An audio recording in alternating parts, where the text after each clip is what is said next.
خالد صاحب، ہم نے دیکھا یہ آرٹیکل، اس سے پہلے بہت سارے متعدد آرٹیکلز ہو گئے ہیں. ہم ایس آئی ایف سی کی بات کر لیں، ہم انڈیا کو شکست دینے کی بات کر لیں، ہم امریکہ کے ساتھ ہمارے بہترین تعلقات کی بات کر لیں، سعودی عرب سے ہمارے تعلقات کی بات کر لیں. ایک لمبی لسٹ ہے فیلڈ مارشل عاصم منیر کی، جو ایک مثبت سوچ ہے اور مثبت جو انہوں نے کردار ادا کیا پاکستان کی ترقی میں. کیا کہیں گے سر آپ؟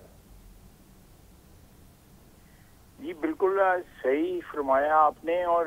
فائنینشیل ٹائمز کی جو انڈورسمنٹ ہے یا ان کا جو انالیسز ہے پاکستان کی فارن پالیسی کا، جس کو لیڈ کر رہے ہیں اپنا فیلڈ مارشل عاصم منیر، اور اگر آپ ایک سال میں دیکھیں کہ کس طرح ہم نے مختلف جو اپنے فلینکس جو ہیں ان کو کور کیا ہے. چائنا کے ساتھ بھی ہماری دوستی جو ہے مزید گہری ہوئی ہے. ہم نے ماسکو کے ساتھ بھی اپنے تعلقات جو ہے وہ ایک اس میں توازن رکھا ہوا ہے. جو واشنگٹن کے ساتھ تعلق ہے، جو خصوصاً پریزیڈنٹ ٹرمپ کے ساتھ ایک ذاتی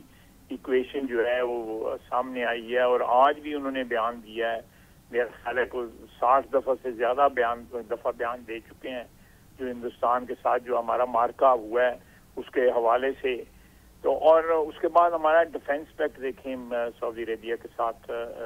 جو ہوا ہے. ابھی $4 بلین کا اسلحہ لیبیا کو بیچ رہے ہیں. انڈونیشیا جو ہے ہمارے ساتھ نیگوشیٹ کر کے گیا ہے آج سے 10-12 دن پہلے جو ہے. اسی طرح اور بھی ممالک جو ہے ہم سے اسلحہ، خصوصاً ہماری جو ایئر فورس نے جو JF-17 کی بات میں کر رہا ہوں، اس نے جو کارنامہ دکھائے ہیں اس میں جو ہمارے ساتھ جو ایک باؤٹ ہوا ہے انڈیا کا جس میں انڈیا کو شکست فاش ہوئی ہے. تو یہ ساری چیزیں اگر آپ ان کا کولیکٹیو امپیکٹ دیکھیں تو پاکستان کی 78 سالہ تاریخ میں اتنا کولیکٹیو امپیکٹ جو ہے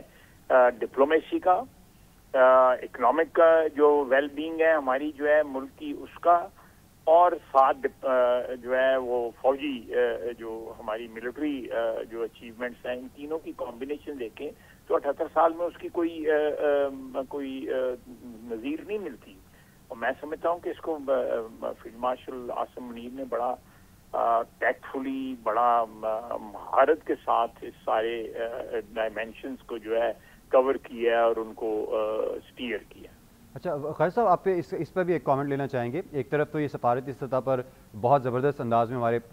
جو پڑوسی ممالک ہیں ان سے تعلقات بحال کرنے میں فیلڈ مارشل صاحب کا کردار ہے. وہیں دوسری طرف یہ جو SIFC ہے، فارن ڈائریکٹ انویسٹمنٹس کی بات کر لیں، اور جو سرمایہ کار ہیں ان کو ایک اچھا ماحول فراہم کرنے کے لیے، سیکیور ماحول فراہم کرنے کے لیے جو پالیسیز وضع کی گئی ہیں ہمارے معاشی سسٹم میں، اس میں بھی فیلڈ مارشل عاصم منیر صاحب کی قائدانہ جو ایک ویژن ہے اس کی ہمیں جھلک نظر آتی ہے. سر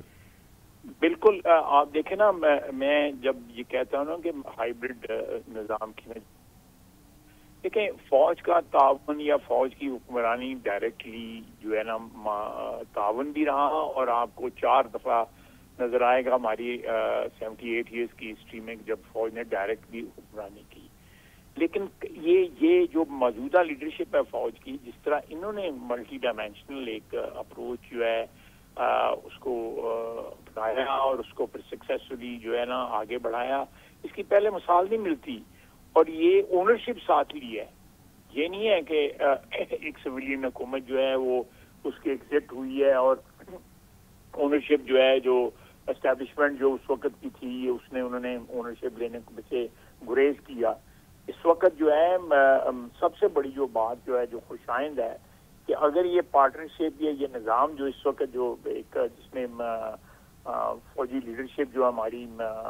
فیلڈ مارشل عاصم منیر جو ہے جو رول پلے کر رہے ہیں اس میں، یا SIFC کا جو رول ہے، اس طرح اور بہت سے پلیٹ فارمز ہیں جہاں پہ سویلین حکومت اور اسٹیبلشمنٹ مل کے جو ہے ملک کو آگے بڑھا رہی ہے، اور اس کے ریزلٹس آپ کو سامنے نظر آ رہے ہیں کہ $10-12 بلین کے تو اس وقت آپ کے پاس اسلحے کے آرڈرز ہیں.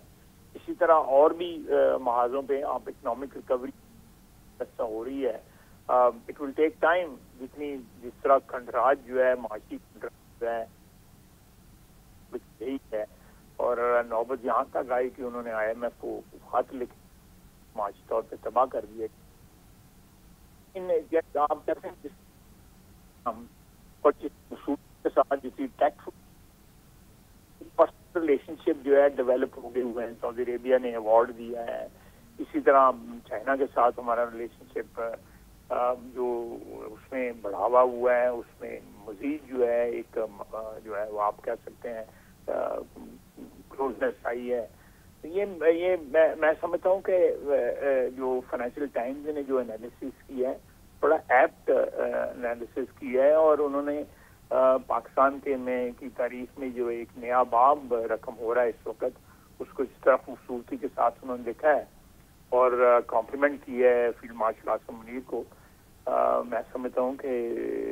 اکنالجمنٹ جو ہے نا بڑی ویلیویبل اکنالجمنٹ ہے. خواجہ صاحب ساتھ ہی ساتھ جو پاکستان اور امریکہ کے تعلقات اب نئی جہت کی طرف جا رہے ہیں اس کو بھی مینشن کیا, اور دوسری طرف اس کو آن دا کنٹری انڈیا کے جو اب سنکرونائزیشن نہیں بیٹھ رہی ہے امریکہ کے ساتھ, اور جو کرنٹ وہاں پر پولیٹیکل اسٹیبلشمنٹ وہاں پر بیٹھی ہوئی ہے امریکہ میں, اس کو بھی مینشن کیا, اور جو بھارت کی سبکی ہے اس کو بھی مینشن کیا گیا اس آرٹیکل میں. سر نہیں بالکل, دیکھیں انہوں نے جو وہ آرٹیکل جو ہے نا اس میں کوئی ایسی چیز نہیں ہے جو ہو سکتا ہے میں اور آپ جو گفتگو کر رہے ہیں اس میں ہم مس کر جائیں, لیکن اس آرٹیکل میں نہیں مس ہوئی کوئی چیز جو ہے. بالکل ایوری تھنگ از کورڈ. جو پچھلے 1.5 سال میں 2 سال میں جو کچھ ہوا ہے کہ کہاں کھنڈر تھے, معیشت کھنڈر تھے, ہماری سفارتی جو صورتحال تھی وہ آئسولیٹڈ تھے, ہم جنگ آئی اس میں بھی فتح ہوئی, سفارتی جو ہے محاذ کے اوپر بہت بڑی کامیابیاں ملی ہیں, اور آہستہ آہستہ ہماری معیشت بھی ریکور کر رہی ہے, اور بالکل آپ کہہ سکتے ہیں کہ دلدل سے باہر نکل آئے ہوئے ہیں, اور انشاءاللہ تعالی اور بھی اس میں بہت زیادہ ترقی ہوگی. اور خواجہ صاحب یہ سعودی عرب کے ساتھ پاکستان کے تعلقات دوبارہ سے بحال ہو رہے, پہلے بھی کئی دہائیوں سے اچھے چلے آ رہے تھے, لیکن جو اس پہ فیلڈ مارشل کا رول ہے اس کو آپ کس طرح سے دیکھ رہے ہیں سر؟ ان کا پیوٹل رول ہے جی, اور سعودی عربیہ نے اکنالج کیا ہے اس رول کو, فیلڈ مارشل عاصم منیر کے رول کو اکنالج کیا ہے. ان کو جو انہوں نے ایوارڈ دیا ہے ابھی 2-3 روز کا بھی جو ہے وہ بہت بڑی اکنالجمنٹ ہے اس چیز کی. جی وفاقی وزیر دفاع خواجہ آصف صاحب جی این این کو وقت دے رہے تھے, آپ کے وقت کے لیے آپ کا شکریہ. میاں صاحب آپ نے سنا وفاقی وزراء ہوں, ہمارے ساتھ ابھی خواجہ آصف صاحب بھی موجود تھے, انہوں نے بھی بڑی خوبصورتی سے ساری جو ہمارا جو پورا سینیریو ہے اس وقت جو پولیٹیکل سینیریو ہے اور ہمارا جو ڈپلومیٹک سینیریو ہے اس کو بڑے خوبصورتی سے کور کیا. تو آپ سمجھتے ہیں کہ اب یہ جو سارا رول ہے جو فیلڈ مارشل اس پورے پاکستان کو اسٹیبلائز کرنے میں اپنا کردار جس طرح سے ادا کر رہے ہیں, اور جس طرح خواجہ صاحب فرما رہے تھے کہ ایک ہائبرڈ نظام سکسیسفلی اپنے ٹریک پر چل رہا ہے, تو آپ سمجھتے ہیں کہ اسی طرح اسی پیٹرن سے اگر ہم چلتے رہے تو انشاءاللہ وہ وقت دور نہیں جب پاکستان جو ہے وہ ایک نئے افق کو چھو جائے گا؟ اس میں کوئی شک نہیں کہ یہ جو 2-3 سال گزرے ہیں اس میں باقاعدہ طور پر یہ ہائبرڈ نظام جو ہے اس نے ثابت کیا ہے کہ اگر دونوں قوتیں سول اور آرم جو قوتیں ہیں یہ آپس میں مل کر چلیں اور بہتر انداز سے چلیں تو اس سے پاکستان جو ہے وہ نہ صرف ترقی کرے گا بلکہ ترقی پائیدار ہوگی اور استحکام بھی آئے گا, اور جو صلاحیتیں ہوتی ہیں وہ جو بہتر انداز سے جب سامنے آتی ہیں تو اس سے ملک ترقی کرتے ہیں. اس سے پہلے آپ نے نظام دیکھا تھا کہ اس وقت بات کچھ اور ہو رہی تھی اور